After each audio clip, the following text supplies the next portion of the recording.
De atâta timp veneam eu, știți cum ar spune un tată, de atâta timp veneam eu și săpam cu o lopată. Și dacă nu sunteți din zona Bucovinei sau Moldovei, șelele sunt spatele. S-au bostănit un pic. Deci a mei, vedeți, oare de unde o cursa apa aia? Serbia! Serbia! Serbia! Is this the life I wanna live? I wanna carry on. Cea mai frumoasă porțiune din traseul de astăzi, practic. Ești negru pe față, what the fuck? Ce-ai pățit? Ai mers în spatele la ceva gunoi? Clătite, pane cu ciolan și sos beșamel.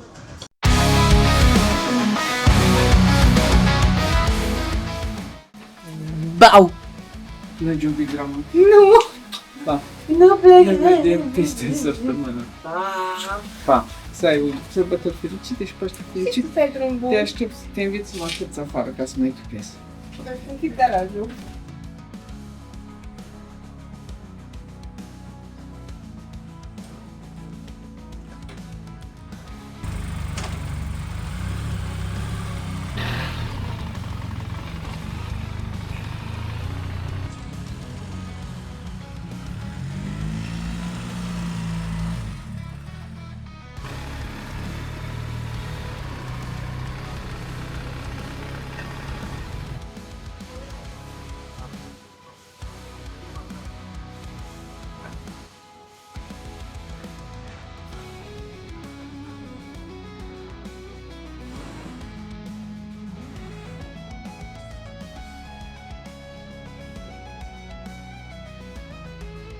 Un pas mic pentru omenire, un pas mare pentru Alex. Bună dimineața, internet, și bine v-a regăsit cu bine. Alex pe motor aici, cu Costin în fața mea pe celălalt motor. Ne-ați prins exact pe ori de plecare. Pentru că tocmai ne-am suit chiar de fapt vreo jumate. Acum, deci m-am suit de jumătate de oră, dar mai stat după Costin că uită să-și cumpere euro. Așa e în aventură, uneori mai uiți să pleci cu bani sau uiți să ții banii la tine când pleci. Dar în sfârșit ne-am regrupat, ne-am întâlnit și acum tocmai am întins-o. Suntem la ieșire din Cluj și plecăm spre prima destinație din excursia noastră, anume Novi Sad, orașul Novi Sad din Serbia. Avem, văd acum în față, 3 ore jumătate pe traseu până la prima vamă din drum, până la vama Foeni, sau Foeni, localitatea dinainte vămii de acolo, că nu știu exact dacă e și vama Foeni, dar zona aia. Practic noi o să mergem acum spre Turda. De Turda ne suim pe autostradă și o să luăm autostrada ca să grăbim un pic pasul, să ajungem cât mai repede în Balcani. Pe după aia nici nu o să mai vrem autostrăzi și probabil nici nu o să mai avem după ce o să ajungem în Balcani, în țările cu adevărat balcanice. Așa că mai bine astăzi cât putem să luăm un pic de avans și să ajungem cât mai repede, ne relaxăm și noi, ne dăm papucii de motor jos, luăm un șlap în picioare și mâncăm o pleșcăviță sârbească, o pleșcăviță de la mama ei. Și cu atât mai bine să mergem pe traseul ăsta pe autostradă, cel puțin cât o avem la dispoziție. După aia vedem noi ce facem. Acum care vedeți clipul ăsta astăzi, puteți în momentul ăsta să începeți să puneți pariuri dacă o să ne prindă tare ploaia sau nu, pentru că vedeți că cerul e negru și tocmai a început să-mi picure viziera. Dar teoretic n-ar trebui, numai un pic. Din ce m-am uitat dimineața la prima oră la mine în dry ride arăta că nu o să plouă aproape deloc, că sunt foarte mici șanse de precipitații, nimic ca să incomodeze. Și deci m-am uitat pe drum, nu ar trebui să avem mari probleme cu ploaia, câteva șanse mai reale, vreo 30% pe la Hunedoara, că trecem direct pe Hunedoarei. Dar o să vedem. Acum asta este, nu avem ce face, bine că nu dă cu grindină, bine că nu plouă torențial încât să merită să amânăm excursia cu o zi. Că na, timp avem la dispoziție la urma urmei. Cum am zis în episodul 1, suntem la programul făcut pe 7 din 10 zile. Deci avem 3 zile tampon ca să nu fim tot pe fugă și tot pe grabă. Dacă se întâmplă ceva sau dacă ne place foarte tare undeva și vrem să mai stăm, să putem sta liniștiți fără să ne incomodeze. Și acum ce sper eu și preconizez totuși că o să se întâmple, din cauza că astăzi e Vinerea Mare, sper să nu întâlnim foarte mult trafic, că cine a avut de plecat la drum, probabil majoritatea au plecat de ieri după masă, cine nu stau astăzi acasă, că sărbătoare legală și în România și în Serbia, și Serbia tot ortodoxă. Și sper și mă aștept să nu fie mare trafic până la Novi Sad, până la destinația noastră de astăzi. Da, asta e. Nu mai are rost. Aici picură. Deci, picură. Și un pic de vântuți că suntem pe vârf de munte, dar ăla o să dispară. Sper că dispare de tot până ne simt pe autostradă. Și sper că dispare și ploaia. Da. Asta e. Hai, să-i dăm bice. Direcția Novi Sad. Am plecat în aventură, dragii mei. Mulțumesc că sunteți aici cu mine. Mulțumesc că sunteți pe șa între spatele meu, pe șa în spatele lui Costin. Vedeți, am venit 2 motociclete ca să aveți mai mult loc. Și sper să vă placă tura asta prin Balcan și să rămâneți cu mine până la final. Hai, drum bun să avem și asfalt uscat. O pauză, cred că avem 2 ore de când am plecat și am oprit că mi-am dat seama că nu mă registrează sunetul la microfon și apăsasem pe ceva buton, nu știu exact dacă o să fie sunet pe ultima porțiune. Vreau să vă arăt o aplicație faină de vreme pentru motociclit, pe lângă Dry Ride. V-am arătat-o, nu știu dacă are sunet, vă mai arăt o dată. Costin trebuie să meargă la baie. Hello! Hai, pauză scurtă și înapoi la drum. Ce-ți distrează, Costin? Trebuie să stau 30 de secunde în plus în parcare să-mi aranjez Garmin-ul. Și el își încălzește lateralele pneurilor. Ca un pui de ăla de cățel când găsește o baltă și se joacă cu el, așa au fost și el acum. Bun. Încă 2 ore 42 până la vamă. Plictisitor ca naiba pe aici pe de o stradă, dar ce să faci? Dar asta e treaba. Măcar ajungem la vamă cândva pe la prânz. Mai luăm o pauză, trebuie să mai mâncăm probabil. Acum am zice că 12:30 să ajungem, dar nu cred că să ajungem cumva spre 1:30, 2 să trecem vama. Da, ce ziceam, cum vă arăt aplicația de vreme pe care o folosesc eu, teoretic e concurentă pentru Dry Ride, care face mult mai mult de asta, ce vă arăt, se numește On The Way, numai că Dry Ride e gratis, asta e $50 pe an. E mișto că zice indicații practic pe tot traseul de vreme, vedeți aici săgețica, eu merg încolo sub un nor de ploaie, îndată mi-o și zis în cască că 19 km ies de sub ploaie. E fain așa, dar cum am zis, toate chestiile astea costă bani, de aia nu o să le facă Dry Ride niciodată, sau poate prea curând.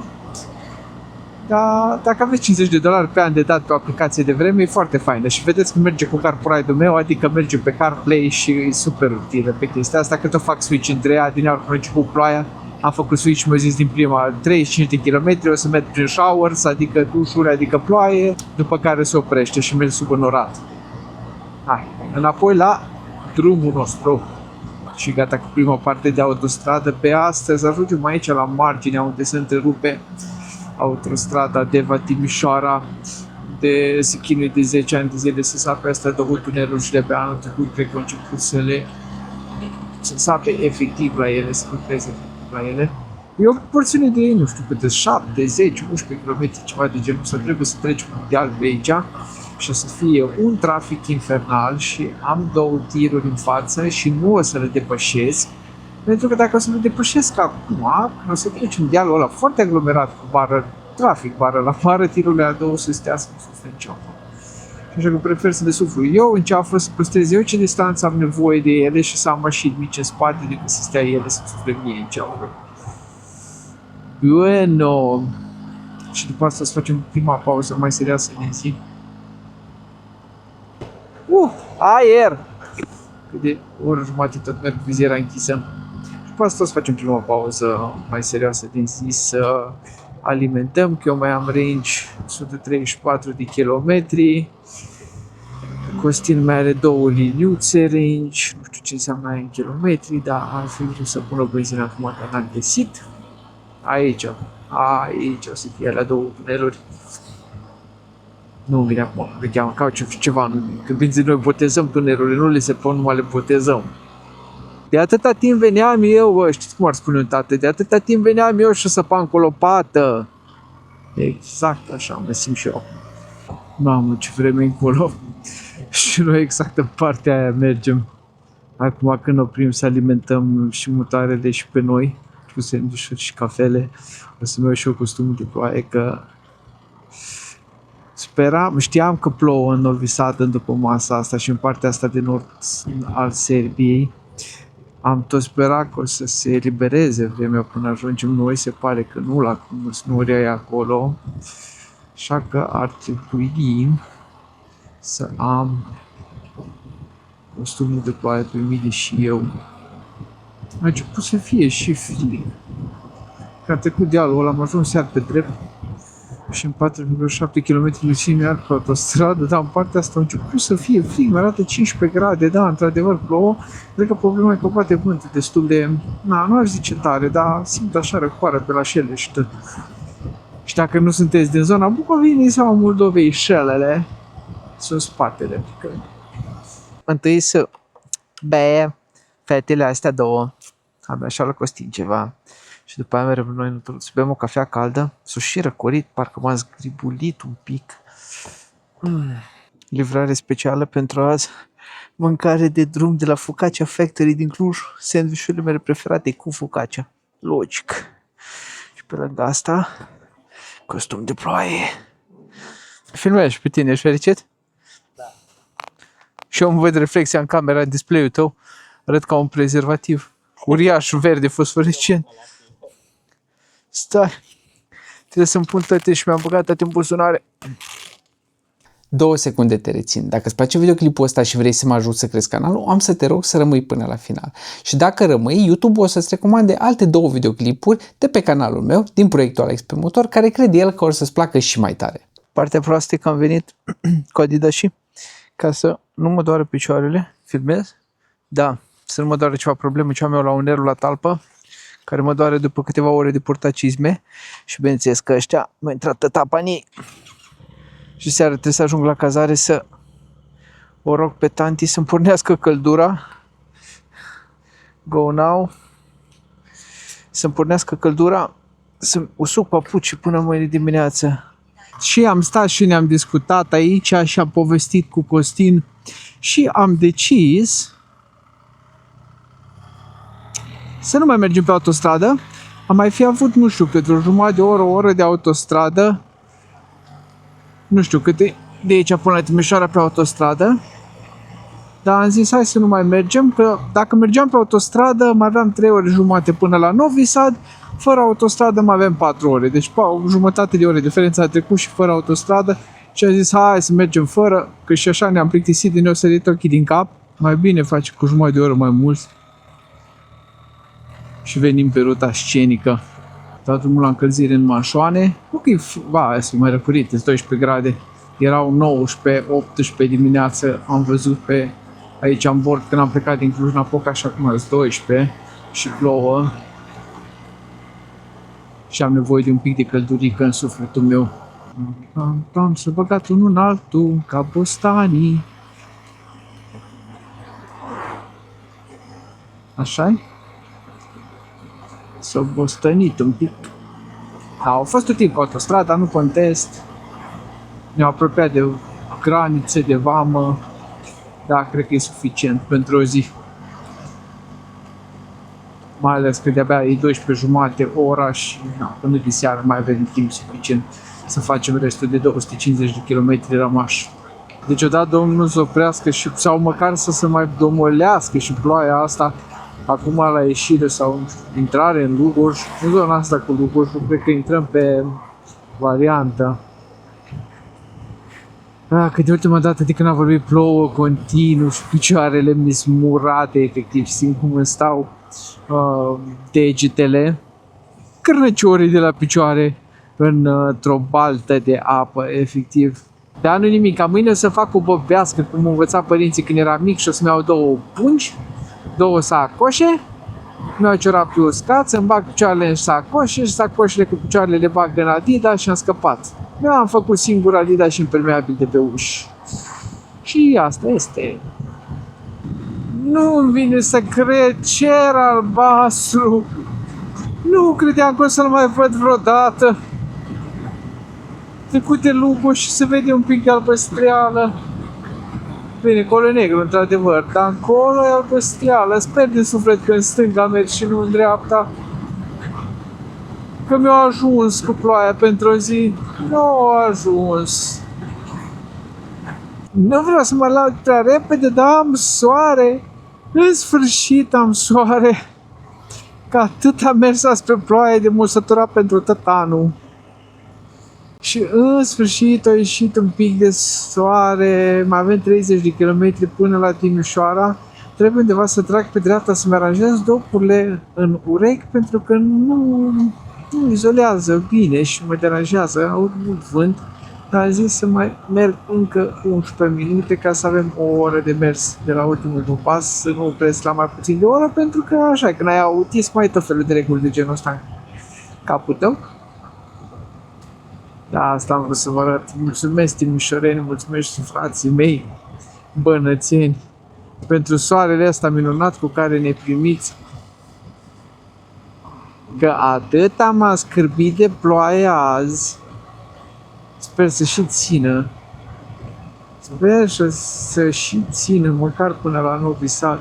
Măcar săptămâna viitoare, care începe de azi până vinerea viitoare, adică soarele ăsta, că a zis, ne-a plouat azi cât pentru tot anul. Și totuși aș vrea să ne bucurăm de locul unde mergem, pentru că nu prea are sens să mergem pe coasta mării dacă plouă găleata. Sper să țină căldura asta. No. Hai, ne apropiem de Timișoara, hai să-i dăm bice. Că după Timișoara mai avem vreo 40-50 de km până la vama prin care trecem noi. Și de la vamă încă 100 de km până la Novi Sad. Și nu mai avem astăzi autostrăzi. Deci a mei, vedeți, oare de unde a curs apa aia? De undeva din cască? Da. Nu știu, undeva se adună, înăuntru nu mi-ajunge, dar se adună undeva în cadrul căștii, știi? Cred că undeva mi-o prinde și când mă plec încurge. Și papucii la fel, acum dacă mi las jos, tot încurge apă din cască. Deci înăuntru nu sunt în cască, undeva se adună în coaja ei. Dar la fel și acum dacă mă întorc papucii, la fel o să încurcă apă și din papuci. Suntem la Timișoara. Stat un pic, ne-am hidratat. Ne-am întins chicioarele. Ce scrie Shift Cam?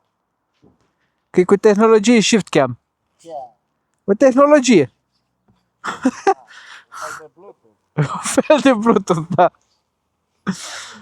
Exact. Hai, cât mai avem? Mai avem 58 de minute până la vamă. Gata? Da. Vamos con Dios. Și vămița! Hai să trecem vama și mai povestim după aia. Oi, ce căței mici au. Tu vezi? Ce? Ce căței mici au. Hello! Serbia! Serbia! Serbia! Cred că am apucat să filmez, era aici la vamă o cățea cu o grămadă de puina. E frumos că vame și sârbi, o doamnă vame și hrănea, dar așa nu-mi plac Balcanii din cauza că n-au grijă de animale. Știți cum zic? Bun venit în Serbia, unde Costin m-a dus la biserica asta frumoasă într-un parc. Tocmai am trecut granița și am zis că trebuie să mai opresc o dată să-mi conectez celălalt microfon și el a decis că în față la biserica asta, că e Vinerea Mare, să parcăm. Suntem exact undeva după graniță și plecăm mai departe, că mai avem cât o oră și un pic, așa-i? Aproape 2. Aproape 2 ore, 100 de kilometri de fapt mai avem. Tu nu știu, eu sigur nu sunt balcanic. Peninsula balcanică de-abia atingi un colț din Dobrogea. Hai, să mergem, că mai avem destul. Și cald, s-o încălzit dintr-o dată, măcar poate mi se usucă papucii până la cazare. Cu ocazia asta. M-a adus Costin el pe ruta scenică în sătucul ăsta.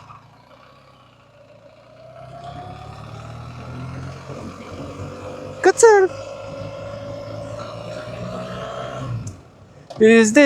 Is this the life I wanna live? I wanna carry on.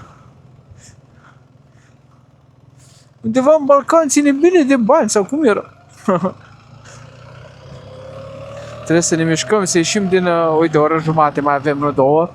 O oră și 28 de minute până la cazare Novi Sad. Trebuie să ținem un pic viteză constantă, că e foarte cald. Dintr-o dată e foarte cald și au multe straturi. Așa să-mi las viziera să mă auziți mai bine. Și au multe straturi și ar trebui totuși să opresc să-mi dau jos cămașa. Mid-layer-ul. Stratul intermediar. Am pornit un pic camera că am vrut să vă arăt. Mai am cât jumătate de oră până la Novi Sad. Și așa un drum de fain pe aici. Într-adevăr e un pic boring în sensul că e totul plat și drept. Dar e un drum așa asfaltat ca în palmă. Așa frumos și drept. Din păcate limită numai de 80 la oră. Cât de tare simt cocere. Uite, am unul pe contrasens. Ia să vedem, m-au văzut. Cât de tare simți cocere, n-ai ce face, cam toată lumea circulă cu 80, ca limită în afară de Costin, care s-a dus cu o rachetă, dar asta am vrut să vă arăt. Uitați ce zonă faină, plată, dreaptă, curată, asfaltul bun. E cel mai bun drum pe care l-am de dimineață de când am plecat din Cluj-Napoca astăzi. E cea mai frumoasă porțiune din traseul de astăzi, practic. Am pus cruise control-ul, merg liniștit. Mă mai depășește din când în când câte unul din cauza că eu merg numai cu limita de legală, dar asta e viața. Și vine un cross acum în curul meu, cu duba. Asta e viața.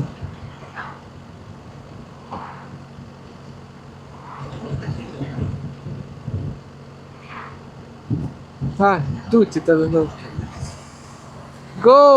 Go, Tribor, go!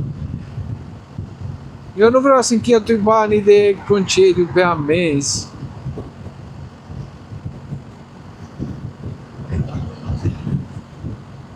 Am ajuns în Novi Sad.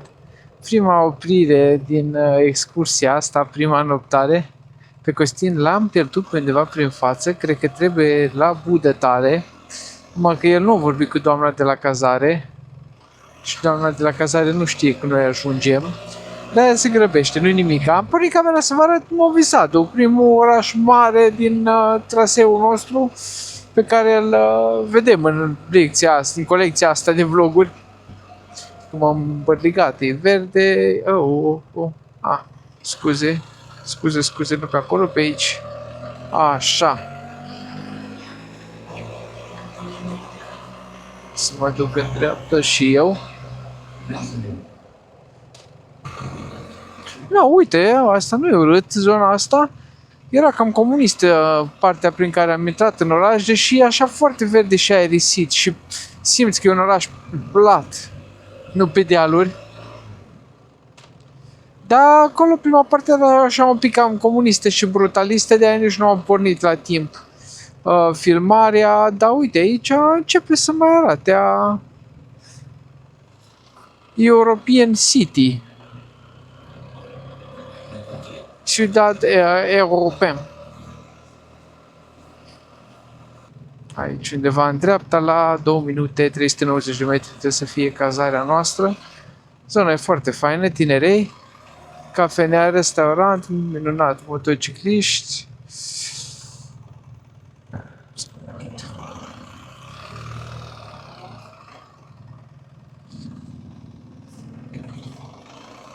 Liber dreapta, colegul, liber. Și aici undeva trebuie să intrăm iar în dreapta. Undeva aici trebuie să fie ceva intrare într-un garaj subteran. Loc de parcare aici. Mai left.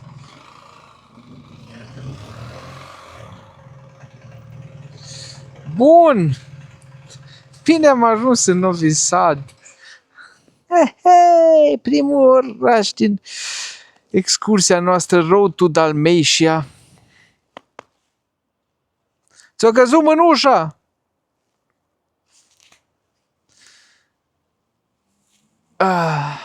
Cum să-i zic? Cum să-i zic?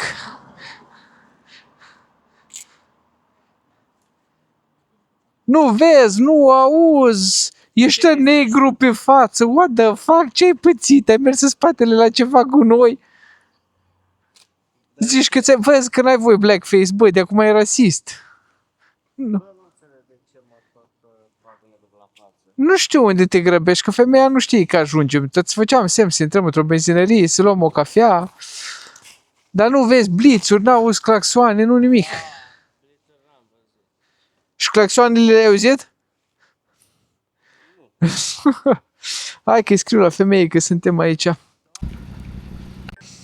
Că a ajuns și doamna de la cazare și am găsit apartamentuțul ăsta, vi-l arăt imediat, și ieftin și cu garaj privat aici în centrul Novi Sadului.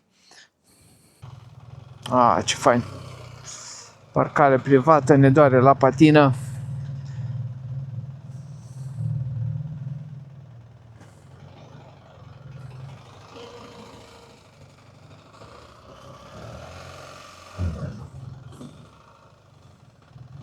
Oh! Chiar garaj subteran? Opa!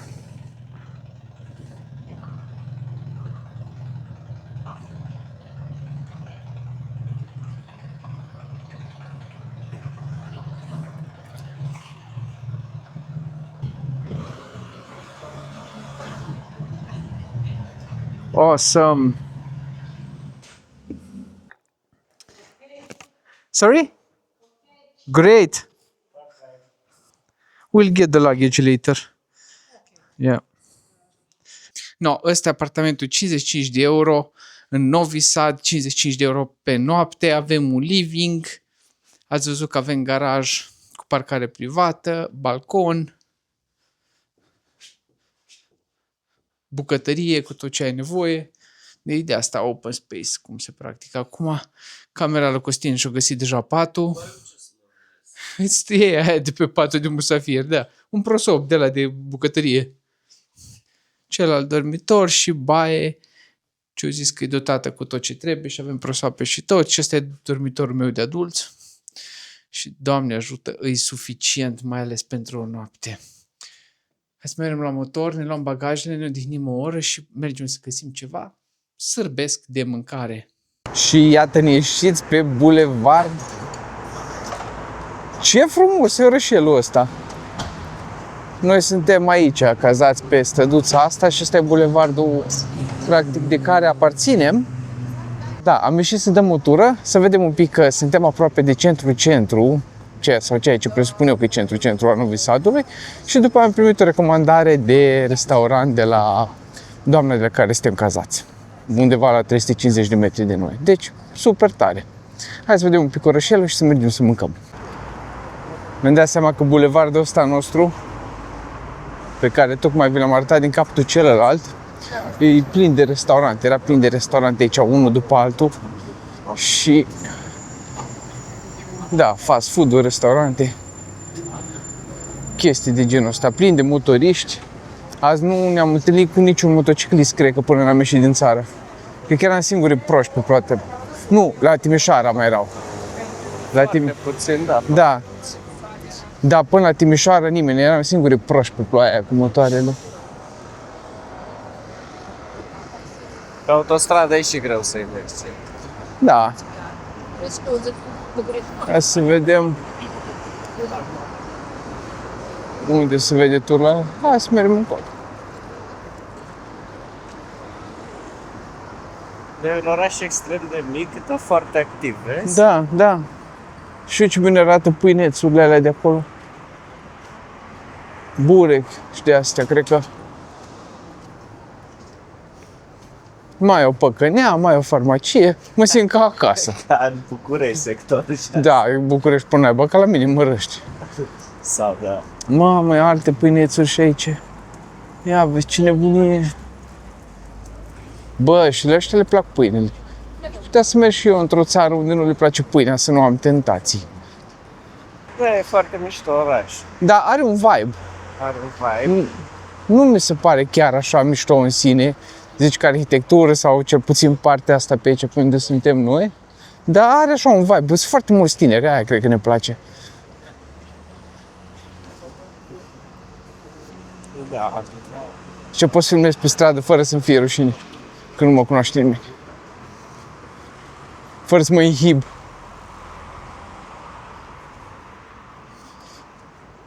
N-am nici cea mai mică idee unde mergem și restaurantul e exact în partea altă. Hai să mergem spre bisericile alea, ce să văd acolo. Hai. Asta e sinagoga. Apare ca monument pe Google Maps.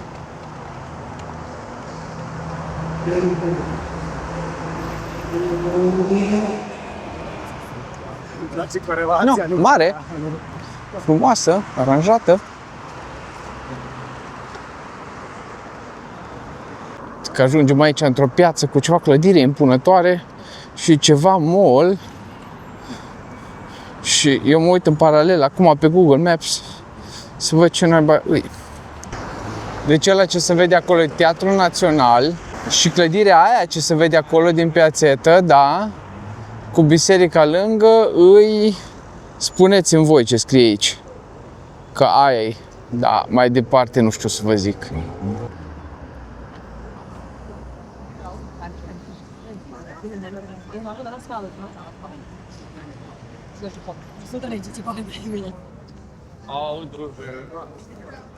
Ce limbă frumoasă au. O înțeleg perfect. Nu, poate și clădirea aia din față. Deci ăsta e Teatrul Național. Ce-l vedeți în fața voastră. Și poate și clădirea asta face parte din Teatrul Național. Și aici e o zonă pietonală, de aia ne-am băgat. Și Costin l-am uitat acolo jos. Ok, deci chestia asta pe care nu știu să o citesc e de fapt biserica asta din față, ce vedem acum. Și aici, clădirea asta mare ce o avem într-o parte, în dreapta noastră, e primăria din Novi Sad. Și ăsta e Aurelian Temișan din Novi Sad.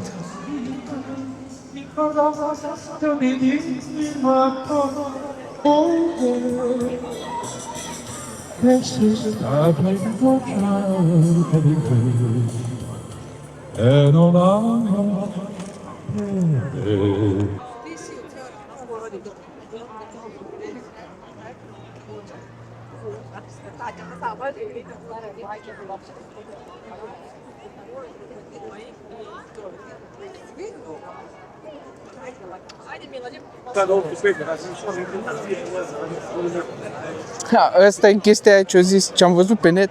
Sau ba nu, stai mă, asta era în Cosice. De pace. Am confundat orașele. Pentru o secundă am crezut că suntem în Cosice, am uitat că suntem în Serbia. Da, chiar vibe fain. Oamenii se afară, terasele pline. Totuși și vinerea mare, nu stau în casă să mănânce ouă fierte și o friptură de miel, nu mănânc mie, nu omoară mie degeaba. Și în față, în capătul la piața asta, pietonală asta de fapt, avem și clădirea asta care e foarte interesantă și se numește așa.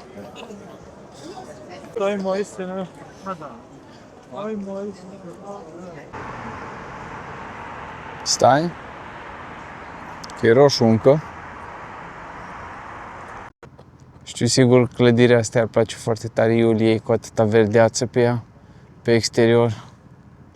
Nu știu, noi am ajuns la un restaurant care se numește Camelot. Cine l-a recomandat? Tipa la care suntem cazați. Și eu am comandat o bere. Costin se roagă în seara asta, deci nu bea alcool. Și ne alegem ceva de mâncare. Am vrut o pleșcăviță, dar am văzut că nu au meniu, deci o să trebuiască să găsesc altceva. Pleșcăviță am văzut că au numai la fast food-uri în general. Nu, de ce m-am uitat pe Google Maps, nu prea am văzut la restaurante. Sigur, probabil sunt, dar n-am văzut restaurantele alea. Hai să găsim ceva să mâncăm ceva, să vedem cum e mâncarea unde suntem, în Novi Sad, în Serbia. Nu știu ce bere mi-a adus, i-am zis mare la draft, mi-a adus asta, pare nefiltrată, Doamne ajută să avem o seară bună.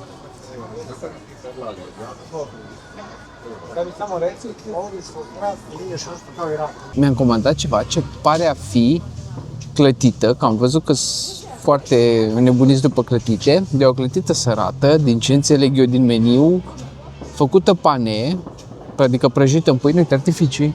Se bucură că am venit. Mulțumim, Serbiu. Deci o clătită sărată, făcută pane și cu ciolan de porc. Bar n-am cum o să fie și ce o să fie și dacă trebuie să mai iau ceva, dar vedem imediat.